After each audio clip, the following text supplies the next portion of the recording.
Hello and welcome to Studio Hockey, your one stop destination for everything related to the sport. This is Rajgi, Bihar, in India. The Asia Cup concluded yesterday, the Men's Hockey Asia Cup concluded yesterday, and India won it. India won it undefeated and qualified for the World Cup. But I'm here to share my impressions over the last 10 days, what I analyzed in terms of the venue, the city, what I saw of the teams, the level of hockey in Asia, where it has reached, what it lacks, and how India played, of course. But starting with uh, the most important thing, the monkeys off the back. India don't have to go through the qualifiers next year in March. They have won the Asia Cup and have punched that ticket to the World Cup next year, which will be played in Belgium and Netherlands.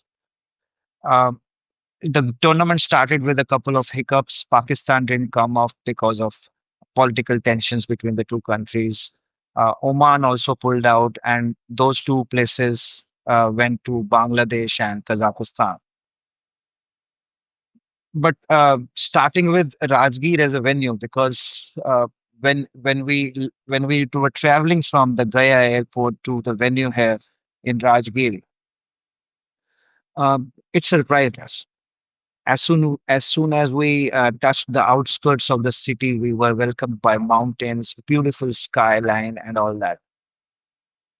And what also surprised us was the magnitude of this Rajgir Sports Complex spread across 90 acres, having 20 facilities for world-class facilities for 22 sports, including hockey, of course, cricket, stadium, a football pitch, uh, uh, athletics stadium, you name it. It has everything. But whether it can produce the kind of athletes that can excel at the international level, that remains to be seen. That's what the objective is. But then you need to produce the athletes to meet those objectives. That apart, the heat and the humidity here was the first test that everybody faced. The players, the teams, the officials, the crowd, we as the media professionals here. Uh, it it was just unbearable. The heat and the humidity for the first week. Uh, In fact, there were three H's. We were talking about it. There were three H's. There are three H's here when we come to Rajgir in summer.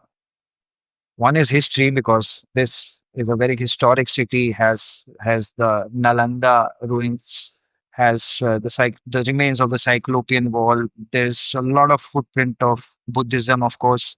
Uh, the Bodhi tree is in Bodh Gaya where Lord Buddha got enlightened, which is just 70 kilometers from here. So a lot of history here. But that's the first edge. The second edge we came across was heat. The third was humidity, and it was killing. And it showed on the teams as well. They were resorting to different measures. Korean team had their ACs off, I told, at their hotels. They were not using the air conditioners just to get acclimatized. Uh, the Bangladesh team was eating a lot of was drinking a lot of coconut water. Um, the Japanese team had cut down on their warm up times just to make sure the players are not exhausted in warm up. So those kind of measures were being taken by the teams. That was the effect of the humidity, and they had to acclimatize to it for the first week because the matches were scheduled from 9 a.m. starts to the last match at 3 p.m., which was in peak heat in the afternoon. India played their first two matches, which were 3 p.m. starts, and it showed that they were struggling in the heat in the first two matches, barely able to beat Korea, not Korea, barely able to beat China in their first match 4-3, and followed by Japan 3-2. In fact, I was writing about the last night's final, which India won, of course, beating Korea 4-1. We'll come back to that later. I was talking about that match and relating it to the first two matches of the tournament. And why I was relating it, because it's Harmanpreet Singh, the captain of the Indian team, who I believe is the player of the tournament for India. He scored 5 goals in those first 2 matches, and had he not scored those, India may have struggled because they beat China 4-3. Harmanpreet scored a hat trick in that match. They beat Japan 3-2. Harmanpreet scored 2 goals in that match. So 5 goals in the first 2 matches, and goals that led to a victory and helped India to qualify for the Super Force.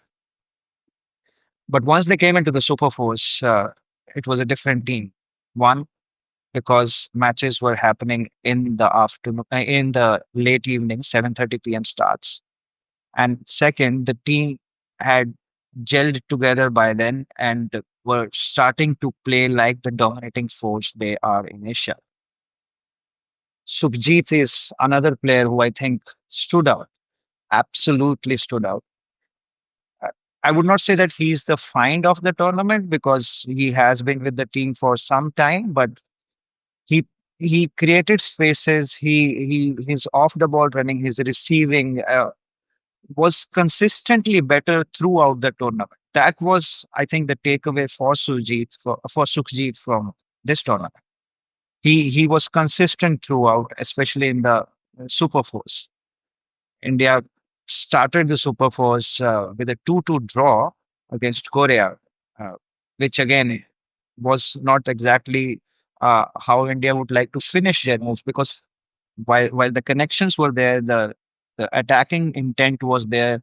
Uh, what was missing was that last touch, which could convert those incisive moves into goals.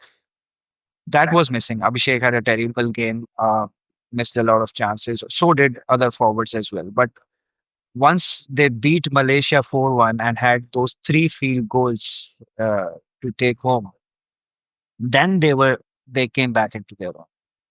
And then there was no looking back. China was thrashed 7-0.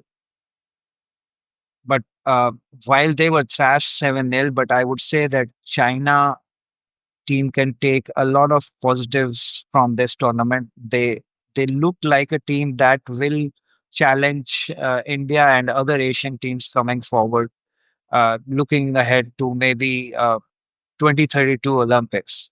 But Oldmans, who is assisting Michel van der Heuvel, the new Dutch coach of China, he's saying that I see them in LA 28, which speaks a lot about the talent that he must have spotted in China. But Michelle, he gave a few comments to me, which I wrote about as well. But it also riled up a few people here, because he said that Asian hockey can't improve if all the things keep coming back to India. Things in the sense tournaments. Rajgir here has hosted 2 international tournaments in the last 10 months. The Women's Asian Champions Trophy in November last year, and this tournament, Men's Asia Cup now. But having said that, China hosted the Asian Champions Trophy, the Men's Asian Champions Trophy last year. There was the Junior World Cup in Kuala Lumpur. So maybe Michel, he can have his opinion, but maybe he's not entirely correct on that. What he was also not very happy about was the scheduling of the Asia Cup. He believed that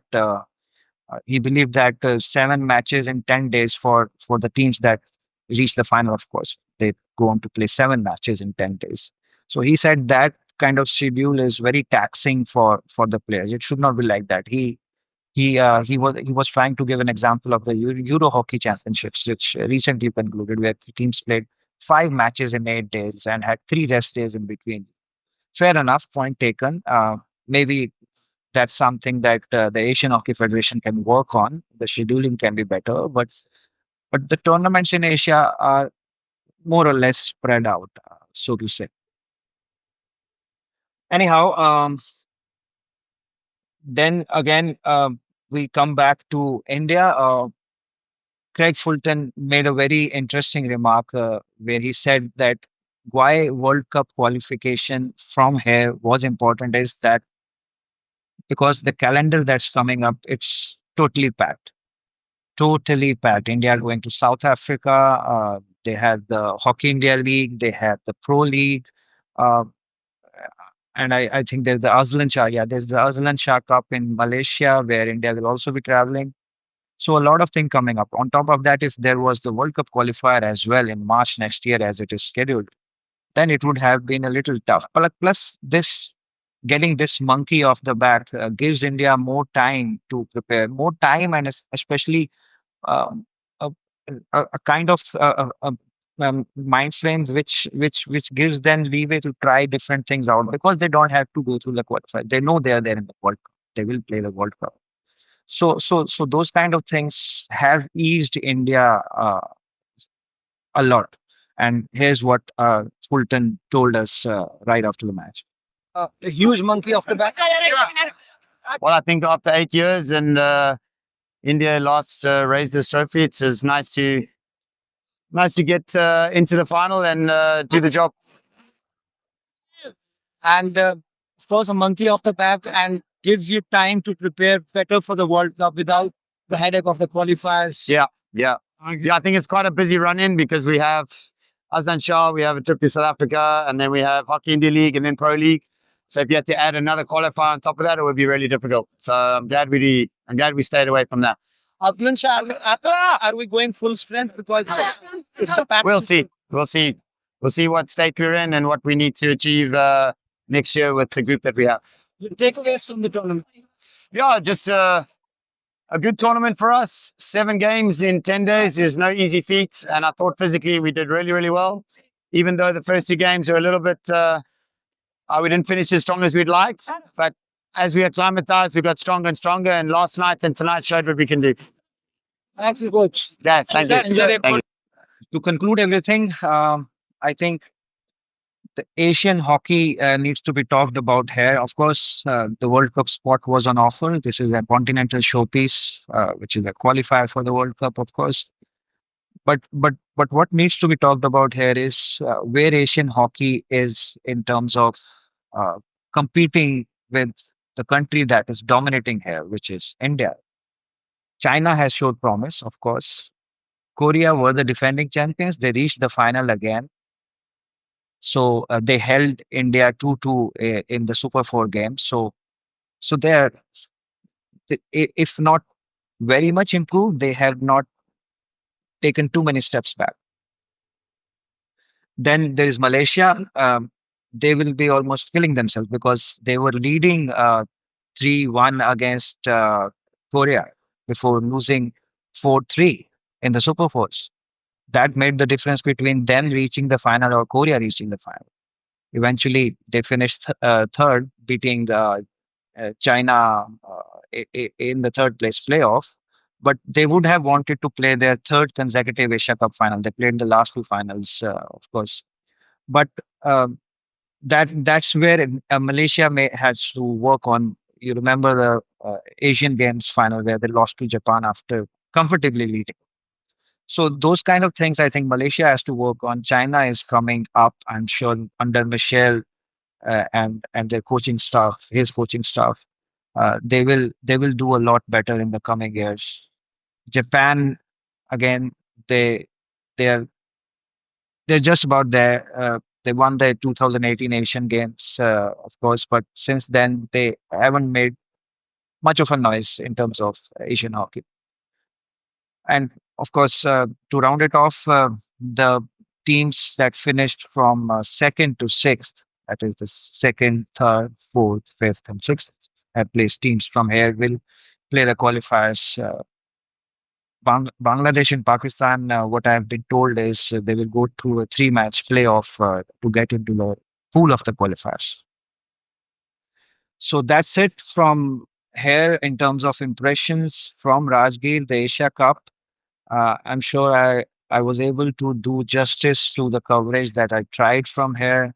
And of course, we'll keep meeting on Studio Hockey on the podcast that we do. This week, there was an exception. We couldn't get a guest in because I was here covering the Asia Cup. But then I hope this little podcast where I'm telling you everything about Rajgir and what happened in the Asia Cup is something that you will be interested in and you will like watching. Thank you so much for watching Studio Hockey.